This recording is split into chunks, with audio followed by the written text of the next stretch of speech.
Le pari réussi de la construction automobile au Maroc. En quelques années, l'automobile est devenue la principale exportation du Maroc, devançant des produits traditionnels comme les phosphates et l'agroalimentaire. À l'origine de cette performance, une stratégie qui démarre en 1959 à Casablanca avant d'aboutir en 2007 à un accord historique avec Renault pour construire une grande usine d'assemblage à Tanger. Aujourd'hui, l'industrie automobile au Maroc exporte la grande majorité de sa production, à la différence de ses voisins, et s'impose comme le plus grand producteur de véhicules particuliers du monde arabe. Le terminal de l'usine RTM au port de Tanger Med. Rencontre inhabituelle le 25 octobre 2018 à Marrakech du roi du Maroc Mohamed VI et du patron du groupe Renault-Nissan Mitsubishi, 3,5 millions de véhicules, Carlos Ghosn. Pas de déclaration publique, une photo et un commentaire laconique du ministre marocain de l'Industrie, Moulay Hafid El Alami. La production de la société marocaine de construction automobile, Somaca, installée dans le sud de Casablanca sera doublée d'ici 2022. Elle revient de loin. Lancée en 1959 par un gouvernement de gauche, elle réunissait une institution de l'État et Fiat pour monter sur place d'abord 6 à 8 000 véhicules particuliers par an destinés exclusivement au marché local. Portée ensuite à entre 20 000 et 40 000 unités par an, l'usine, passée entre diverses mains, Fiat, Simca, Peugeot, Renault, a végété durant les décennies suivantes jusqu'à sa privatisation intervenue en 2003 au profit de Renault. Le choix est stratégique, il ne s'agit plus seulement de monter des véhicules destinés au modeste marché marocain, 168 000 véhicules en 2017, mais d'exporter massivement vers l'Europe la plus grande partie de la production, un gage a priori de qualité. Le ticket d'entrée est modeste, à peine une dizaine de millions d'euros pour racheter les participations de l'État et de Fiat, plus une vingtaine d'autres pour porter la capacité de production de l'usine à 70 000 véhicules par an. Le projet bénéficie de gros cadeaux fiscaux, pas de droits de douane, un prélèvement fiscal négligeable à l'importation et une TVA à 6% au lieu de 20%. Une usine géante près de Tanger. Satisfait de cette première expérience marocaine, Carlos Ghosn signe 4 ans plus tard aux mêmes conditions pour une opération autrement plus ambitieuse, la construction ex nihilo à une trentaine de kilomètres de Tanger de Renault Tanger Méditerranée, RTM, une usine capable d'assembler plus de 300 000 véhicules de modèle Logi, Sandero, Docker destinés à l'exportation dans 2 chaînes. On reprend le modèle de la Somaca privatisée, mais en 5 fois plus grand. Autre avantage, le projet a la dimension nécessaire pour enfin être à l'origine d'une industrie automobile locale digne de ce nom. Coût, 1,1 milliard d'euros. 5 ans après, malgré la crise mondiale de 2008, la première voiture sort des chaînes et le 6 avril 2012 un premier train embarque des Logi vers le nouveau port de Tanger Med, à une trentaine de kilomètres de là. En 5 ans, 1 million d'automobiles sont montées à Meloussa.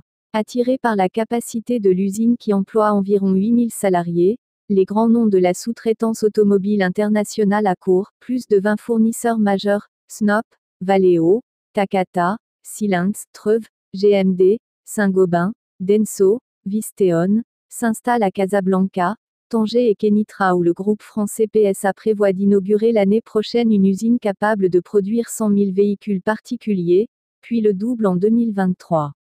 Ils sont suivis par des dizaines de PME marocaines ou étrangères qui fournissent déjà jantes en aluminium, tableaux de bord ou pare-chocs.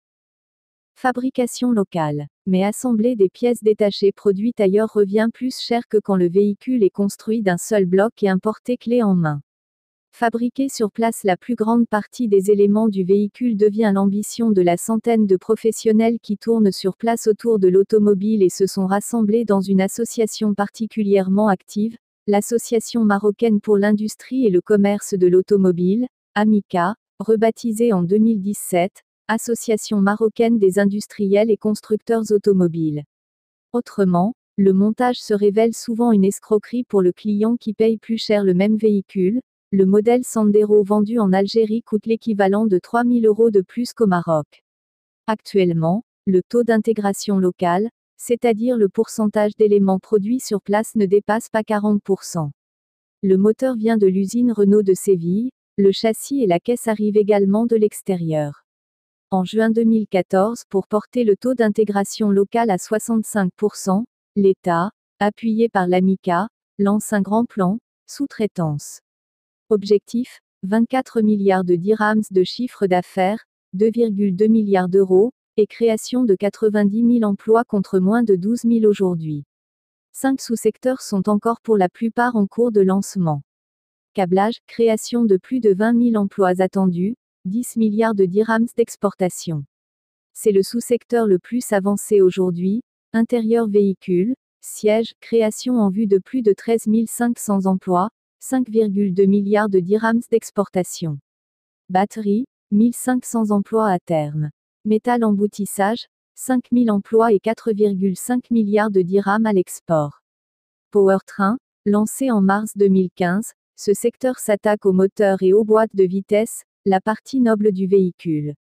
En 2016, Renault s'est engagé à doubler ses achats locaux de 750 à 1500 millions d'euros et a confirmé l'objectif de porter le taux d'intégration de RTM à 65%. 26 usines devraient être construites prochainement et plus d'1 milliard d'euros investis. Des coûts de production imbattables. Le Maroc dispose de 4 atouts majeurs, en plus de son réseau de sous-traitants locaux déjà constitué au fil des ans autour de la Somaca puis de RTM sur des zones industrielles ad hoc, la situation avantageuse de la région de Tanger, proche de l'Europe, où se trouvent les marchés et les fournitures, un port ultramoderne en eau profonde, Tanger Med à proximité, enfin des accords de libre-échange avec l'Union européenne qui garantissent la régularité du commerce. Mais surtout, le Maroc offre des coûts de production imbattables, en particulier pour la main-d'œuvre qui revient presque 10 fois moins cher qu'en France. Dans un pays où le taux de chômage officiel est désespérément accroché depuis des années autour de 10% de la population active, c'est un plus non négligeable, d'autant que les salaires à RTM sont de l'ordre de 370 à 460 euros, soit très supérieurs au salaire minimum fixé à l'équivalent de 218 euros. RTM est une usine clé pour la production de Dacia, la voiture la plus populaire du groupe et dépasse de loin son pays d'origine, la Roumanie ou même la Turquie. À terme, Renault sortira sans doute plus de véhicules du Maroc, autour de 500 000 en 2022, qu'en France, moins de 780 000 l'an dernier. Échec en Algérie et en Tunisie. Le royaume chérifien a fait le choix de l'ouverture sur l'extérieur, accepter une participation majoritaire des capitaux étrangers dans ses usines, près de 80% à la Somaca, 52,4% à RTM, réduit au minimum ses prétentions fiscales et bénéficier du concours de l'ex-puissance coloniale pour ses infrastructures. L'Agence française de développement, AFD, lui a prêté en septembre 2010 20 millions d'euros pour lancer 4 instituts de formation professionnelle spécialisés dans la construction automobile. La contrepartie est l'exportation massive d'un produit industriel qui n'existait pas dans l'appareil productif traditionnel. Ces deux voisins maghrébins ont fait le choix inverse, des usines d'assemblage de taille réduite destinées uniquement à fournir le marché national, un contrôle majoritaire de l'État sur ces dernières, des exemptions fiscales comparables et des prix de vente plus élevés.